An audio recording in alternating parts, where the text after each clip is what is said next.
Hey, welcome back again. In this video I'm gonna show you how to install Dexcom G7 app on your iPhone. So let's begin. At first we'll go to our app store.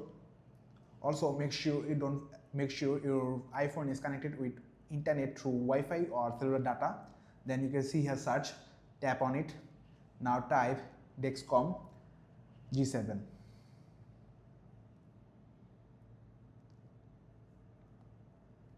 Now tap on search. You can see here the app, tap on it. Now tap on get, it will pop up the install. Now tap on install, it will ask for your app store password.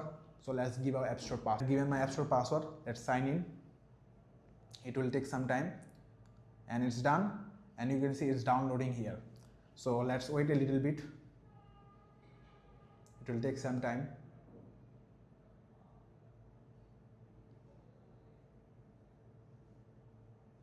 It's installed now. You can now open it. I hope you like this. If you like this, then don't forget to like, share and subscribe this channel. See you soon in the next video.